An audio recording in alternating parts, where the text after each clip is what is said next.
नमस्कार, कंज्यूमर अड्डा में आपका स्वागत है। आपके साथ मैं हूं विपिन भट्ट और आज हम बात करेंगे कि गिफ्ट और वसीयत, यहां पर आपके लिए समझदारी की थोड़ी सी जरूरत है। मामला कुछ ऐसा है कि सुप्रीम कोर्ट ने हाल ही में कुछ हिदायतें दी हैं, कुछ समझाइशें दी हैं जब वो एक मामले की सुनवाई कर रहे थे। मामला कुछ ऐसा था कि गिफ्ट डीड जो अक्सर पेरेंट्स अपने बच्चों को दे देते हैं अपनी प्रॉपर्टी देने के लिए, वहां पर उन्होंने कहा कि ऐसी शर्त जरूर रखिए कि अगर बच्चे आपकी देखभाल ना करें तो आप इसे वापस लेने का क्लॉज उसमें डालें, क्योंकि तकनीकी रूप से अगर ऐसा कोई क्लॉज उसमें नहीं है तो आप उसे वापस नहीं ले पाएंगे। उसके लिए बहुत सारे जो पुराने कानून है उनका भी कोर्ट ने हवाला दिया। तो आज इसी पर हम चर्चा करेंगे कि प्रसंगवश जरूर बात सामने आई है, लेकिन देश में बहुत सारे ऐसे बुजुर्ग माता पिता हैं जहां पर अक्सर ये केस देखे जाते हैं कि बच्चे उनकी जो संपत्ति है उसे जब एक बार उन्हें मिल जाती है तो फिर उसके बाद वो कई बार उनकी देखभाल नहीं करते, उन्हें ओल्ड एज होम में छोड़ आते हैं या उनसे एक तरह से रिश्ता जोड़ लेते हैं। तो थोड़ा समझ लेते हैं कि मामला क्या है और फिर ऐसे में वसीयत, गिफ्ट डीड, इन सबके क्या अहमियत है, आपको क्या करना चाहिए, क्या बेहतर होगा और दोनों में किन चीज़ों का ख्याल रखेंगे। बड़ा इंपॉर्टेंट ये टॉपिक है क्योंकि देश के बुजुर्गों के लिए समर्पित है और सबके लिए भी। तो एक नजर डालते हैं कि क्या हुआ है। देखिए, तो गिफ्ट डीड का कमाल, बुढ़ापे में देखभाल, गिफ्ट डीड पर सुप्रीम कोर्ट का एक फैसला कह लीजिए, समझाइश कह लीजिए, रूलिंग के थ्रू उन्होंने बहुत सारी बातें उसमें कही। गिफ्ट डीड में रखे देखभाल की शर्त, जैसा मैं आपको बता रहा था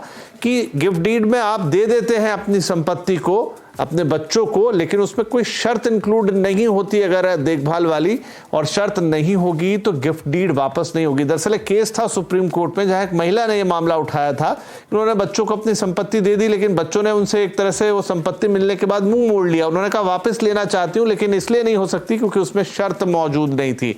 मेंटेनेंस कानून में न्याय मांग सकते हैं, ये कानून है जिसके बारे में आगे चल के चर्चा करेंगे 2007 का, कि कैसे उसके तहत आप अगर किसी के साथ ऐसा हो जाए तो वो न्याय की गुहार लगा सकता है। वसीयत मौत के बाद लागू। अब देखिए, गिफ्ट और वसीयत ये दो अलग चीज हैं। आप अपनी संपत्ति किसी को गिफ्ट में दे दें, अक्सर बहुत सारे लोग ये रास्ता अपनाते हैं, और एक आप वसीयत करके जाएं, विल बना के जाएं, अंतर आता है। वसीयत मौत के बाद लागू होती है, यानी जब तक आप जिंदा हैं तब तक नहीं, यानी उस गरज में ही सही, लेकिन बुजुर्गों का ध्यान रखेंगे लोग कि नहीं भाई उसके बाद ही मिलेगा, अभी तो ध्यान रखो। और वसीयत से मिले धन पर टैक्स नहीं होता, ये तो एक ठीक एक पॉइंट, लेकिन वसीयत को कभी भी बदला भी जा सकता है जीते जी, और गिफ्ट की लेन देन जीवित रहते ही होगी, और वसीयत जैसा हमने कहा कि मरने के बाद लागू होगी। यानी कि ऐसा नहीं है कि भाई आपको चीजें मिल गई तो आपने मुंह मोड़ लिया। आपको मालूम है कि ये आप जब तक व्यक्ति जिंदा है तब तक तो आपको कुछ मिल नहीं पाएगा। गिफ्ट लेने वाले पर टैक्स लग सकता है, ये कुछ टैक्सेशन वाली चीजें हैं इसके अंदर, उन्हें भी समझेंगे। लेकिन मूल मुद्दा यह है कि आपका जो हक है, यानी कि जिसकी वो संपत्ति है, जिसने वो अर्जित की है, अगर वो एक सीनियर सिटीजन बनने के बाद आगे अपने उत्तराधिकारियों को देना चाहते हैं और उसके बदले में उन्हें लगता है कि भाई उनकी एटलीस्ट देखभाल तो हो, उनका ख्याल रखा जाए, उनको बेसहारा ना छोड़ दिया जाए, लेकिन संपत्ति मिलते ही अगर नाते रिश्तेदार और अपने ही मुंह मोड़ लें तो कानून आपकी कहाँ मदद कर सकता है। इसी का है पूरा मामला। तो चलिए बातचीत की शुरुआत करते हैं।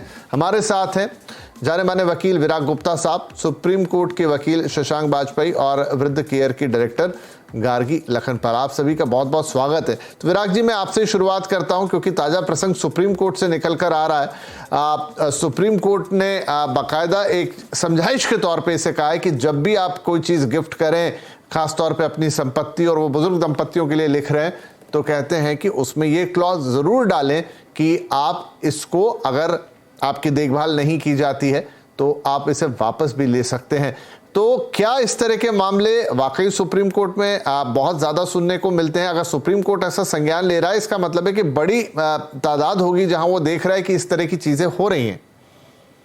विपिन जी, मेरे सामने जजमेंट है, 11 पेज का जजमेंट है, और जजमेंट में कहीं पर भी ये नहीं लिखा है, और ये मौखिक तौर पे समझाइश की गई है, इसलिए जुडिशियल ऑर्डर का हिस्सा नहीं है। ये एक बात है। जी बिल्कुल। दूसरा, जो उसमें उन्होंने सुप्रीम कोर्ट ने जो maintenance and welfare of parents and senior citizens act 2007 के सेक्शन 20 जो 3 की व्याख्या की है, मैं विनम्रता पूर्वक उससे असहमत हूं, क्योंकि जो कानून बना था और जो उसके बाद नियम बने थे उसमें मोटे तौर पर यह बोला गया था कि कि बच्चों के भीतर नाती पोते भी आते हैं, अपने माँ बाप और सीनियर सिटीजन्स की देखरेख करने की जरूरत है और कानूनी तौर पर उनको जिम्मेदार बनाया गया था। और उसके तहत रोटी, कपड़ा, मकान, मेडिकल एमिनिटीज और मासिक भत्ते जैसी भी बात उसमें लिखी गई है। सरकार की भी जिम्मेदारी बताई गई है, ओल्ड एज होम जैसी मेडिकल एक सोशल सिक्योरिटी है जिसको परिवार के द्वारा और सरकार के द्वारा पूरे करना था।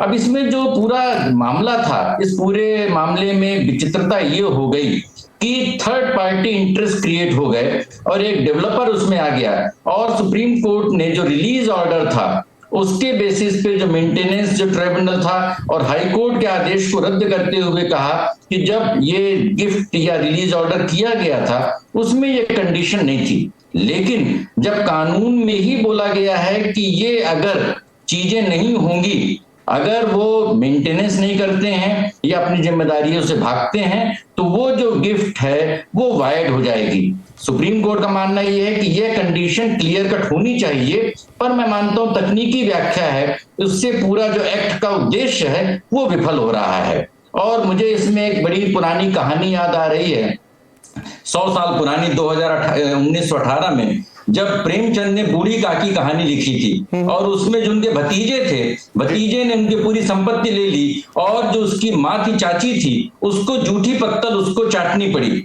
और उसमें इतना कारुणिक दृश्य है, दुर्भाग्य से इतने सालों बाद भी ये स्थिति बनी हुई है। ये एक, मैं समझता हूँ, कानून से ज्यादा नैतिकता की, चरित्र की, पारिवारिक व्यवस्था की त्रासदी है। जी, ये